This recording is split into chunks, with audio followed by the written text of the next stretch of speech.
হয়ে দাঁড়ায়, হয় না? তারপর আমাদের এখানে পেমেন্ট সিস্টেম, স্বাস্থ্য নিরাপত্তা সমস্ত কিছুগুলো সত্য অনুযায়ী পালন করা হয় এবং আমাদের বাংলাদেশ শ্রম আইন এবং শ্রমবিধি অনুযায়ী পালন করা হয়। তো আমি কারখানা পরিচিত হচ্ছে, আমাদের ফ্যাক্টরিটার নাম কি? জিত এভারেজ লিমিটেড। এই ফ্যাক্টরির ঠিকানা সবাই জানেন।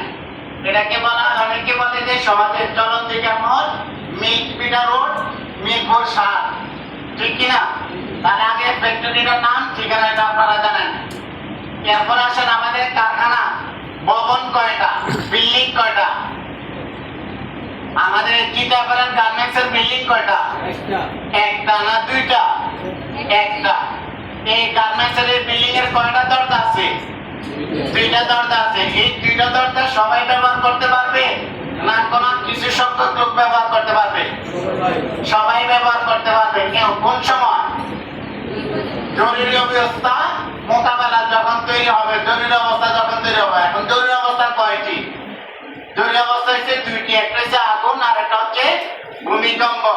আগুন আর ভূমিকম্পের সময় কেউ কাউকে বলে আসে না, আসে না। এই দুই অবস্থার মধ্যে কোন ছেলে মেয়ে ভেদাভেদ নাই।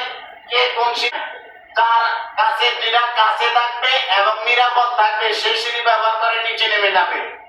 এবার আসেন, আমাদের কারখানাতে অনেক সময় জিজ্ঞাসা করতে পারে